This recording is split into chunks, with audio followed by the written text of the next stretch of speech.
मौलाना फजल रहमान साहब के खिलाफ एक मशहूर एतराज़ वारिद होता है कि जी मौलाना फजल रहमान साहब ने किसी दौर में औरत की हुक्मरानी को हराम करार दिया था और आज यही मौलाना औरतों के साथ बैठे हुए नजर आते हैं। आज यही मौलाना फजल रहमान औरतों के साथ इत्तेहाद कर बैठे हैं। नाज़रीन मोहतरम, ये बात याद रखिएगा कि मौजूदा दौर में औरतों के साथ बैठने में न तो कोई तनाकुज़ है और न ही कोई तारुज़, क्योंकि मरियम नवाज या फिर आसिफा भुट्टो ये हुक्मरान नहीं हैं और न मौलाना साहब इनको हुक्मरान बनाने की बात करते हैं, बल्कि ये सब एक मिशन में शरीक हैं और वो मिशन ये है कि सिस्टम को ट्रैक पर लाना।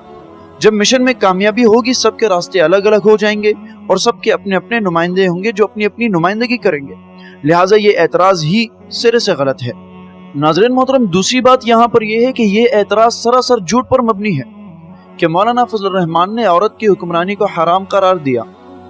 मौलाना साहब ने कभी ऐसा नहीं कहा कि जी औरत की हुक्मरानी हराम है।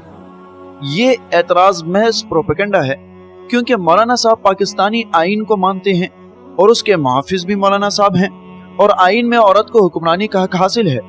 जब औरत को आइन के रूह से हुक्मरानी का हक हासिल है तो फिर मौलाना साहब की तरफ से ऐसी बात मंसूब करना हमाकत के सिवा और क्या हो सकता है।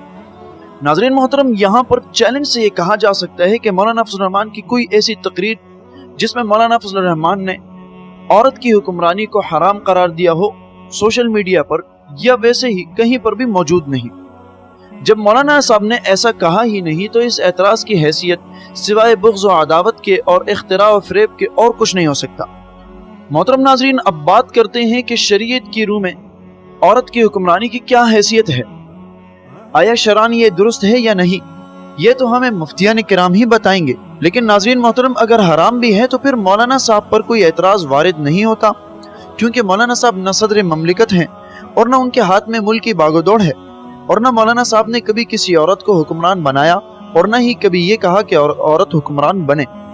जब मौलाना फजल रहमान ने औरत की हुक्मरानी के हराम होने का फतवा नहीं दिया, न कभी औरत को हुक्मरान बनाया, न कभी औरत के हुक्मरानी के जवाज़ की बात की, तो फिर ये जा मिर्चे लगने या धुआं छोड़ने का मकसद सिवाय जलन और बुग़्ज़ और अदावत के और क्या हो सकता है।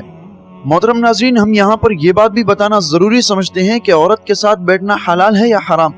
आम हालात में गैर मुहर्रम के साथ इख्तिलात ये हराम है, लेकिन शरन हर मामले में चंद उमूर ऐसे हैं जिसमें बवजह ज़रूरत गुंजाइश होती है, जैसे कत्ल के खौफ से ज़बान से कलमा कुफ्र कहना, कुत्ते को रखने की ममानियात के बावजूद कई मौके पर इसको रखना जायज़ होना वगैरह वगैरह।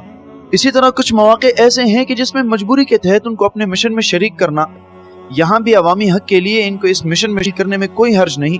दूसरी बात यह है कि मौलाना फजल रहमान ने औरतों को शामिल नहीं किया है बल्कि पार्टी को साथ मिलाया है। जब इनकी सारी क़यादत जेल में है तो मजबूरन इनको मैदान में उतारा गया और हम उन्हें बर्दाश्त कर रहे हैं।